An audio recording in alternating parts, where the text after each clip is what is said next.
हरियाणा के मुख्यमंत्री मनोहर लाल शनिवार को गुरुग्राम में आयोजित राजकीय श्रमिक दिवस समारोह में शामिल हुए।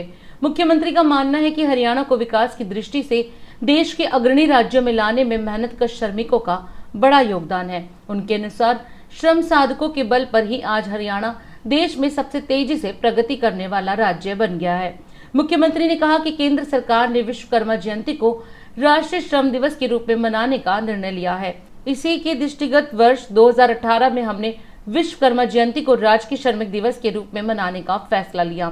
उन्होंने कहा कि शिल्पाचार्य भगवान विश्वकर्मा दुनिया के प्रथम इंजीनियर माने जाते हैं।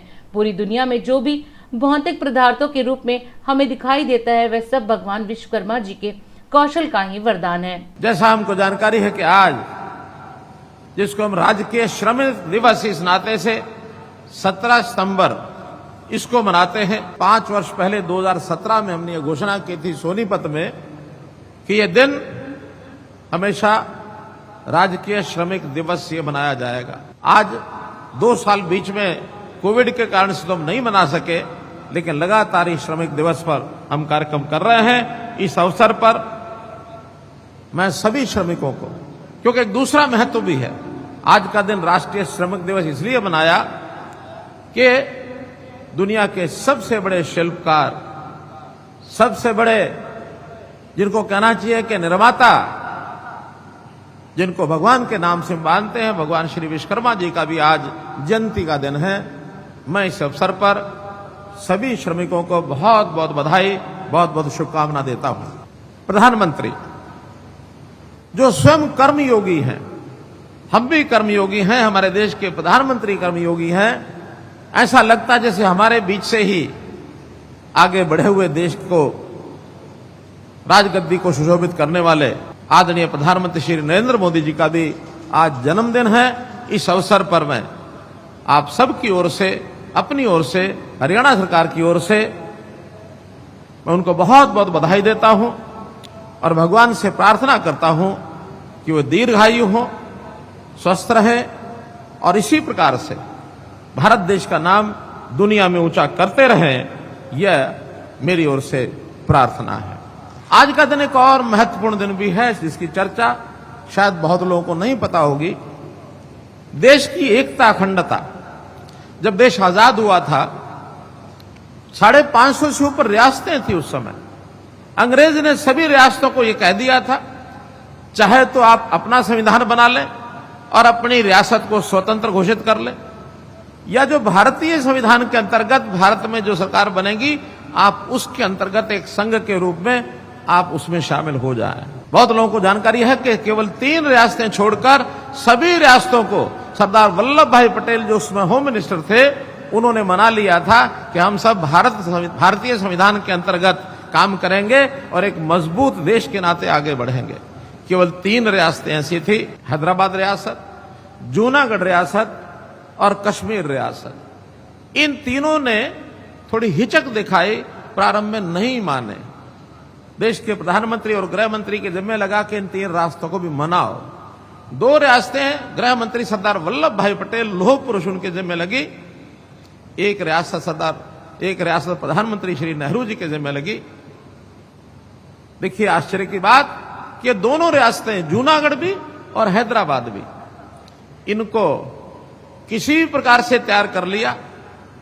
हैदराबाद आसानी से तैयार नहीं हुआ, थोड़ा कठोरता भी करनी पड़ी और हैदराबाद के निजाम के जो रजाकार थे उनको भी एक प्रकार से उनको हार कराई और हैदराबाद का लिबरेशन वो आज ही के दिन 17 सितंबर 1948 उस दिन हैदराबाद लिबरेट हुआ था। आज हैदराबाद लिबरेशन डे है। देश की अखंडता का एक अगला कदम भी इस दिन आज बढ़ा था। मैं इस अवसर पर सभी हमारे श्रमिक भाई, जो हमारे उद्यमी, जिन लोगों को आज पुरस्कृत किया गया है, ऐसे 15 उद्यमी और 20 श्रमिक जिनको श्रमिकों को पुरस्कार भी आज दिया है। श्रम रत्न 1 लाख रुपया, श्रम भूषण 1 लाख रुपया और श्रम वीर इनको 51 हजार रुपए ये सबको दिए गए हैं। इन सबको भी मैं बहुत बहुत बधाई और शुभकामना देता हूं कि अभी तक जो 2.5 लाख रुपया ऐसी मृत्यु कार्यस्थल पर रोजगार करते समय मृत्यु होती है असंगठित लेबर की, वो जो 2.5 लाख रुपया का प्रावधान है इसको बढ़ा करके 4 लाख रुपया किया जाता है। विकलांगता के पर भी ऐसे असंगठित परिवार हैं जिनकी विकलांगता का पैसा जो पहले 50% तक 75,000 रुपया मिलता था उसको 1.5 लाख रुपया कर दिया है। 51 से 75% 1 लाख था उसको 2 लाख किया है, और 76% या इससे ऊपर विकलांगता हो जाती है तो पहले जो 1.5 लाख था उसको 3 लाख रुपया किया जाता है। अर्थात हर प्रकार की सहायता इसमें डबल कर दी गई है। विकलांग बच्चों की सहायता 2,500 रुपया प्रति माह पहले जो दी जाती रही है अब उसको 3,000 रुपया किया जाता है। ये भी एक उसमें वृद्धि जो 20% की वृद्धि ये की जाती है। खाने पीने की कैंटीन एक बहुत अच्छा सफल प्रयोग है कि ऐसे श्रमिक जिनको शायद घर में भोजन बनाने में या कई बार अकेला होता है परिवार में, उसको समय भी नहीं है, तो ऐसे लोगों के लिए हमने कैंटीन की जो व्यवस्था की थी जिसको अंत्योदय आहार योजना हमने कहा। इस अंत्योदय आहार योजना की पहले चरण में 10 कैंटीन चलाई गई थी। बहुत अच्छा ये प्रयोग है। 10 रुपया इसमें मजदूर को देना पड़ता है, बाकी डिपार्टमेंट जो है 15 रुपया उसको सब्सिडाइज करता है। 25 रुपए का खाना 10 रुपए में दिया जाता है। इन क्षेत्रों में श्रमिकों को बहुत उसका लाभ हुआ है।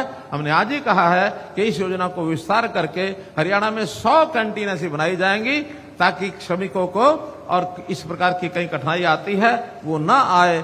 अंत में मैं आपको सबको, खास करके जो सम्मानित होने वाले हमारे जो श्रमिक हैं अथवा उद्यमी हैं, इन सबको बहुत बहुत बधाई देता हूं। आपको भी राष्ट्रीय हमारा श्रमिक दिवस और भगवान विश्वकर्मा जी के जन्म दिवस की और विशेष करके अपने देश के प्रधानमंत्री श्री नरेंद्र मोदी जी के जन्म दिवस की बहुत बहुत बधाई, बहुत बहुत शुभकामनाएं, बहुत बहुत धन्यवाद। DID न्यूज राष्ट्र सर्वप्रथम सकारात्मक मीडिया मदर इंडिया पत्रिका की ओर से विश्वकर्मा पूजा की हार्दिक बधाई।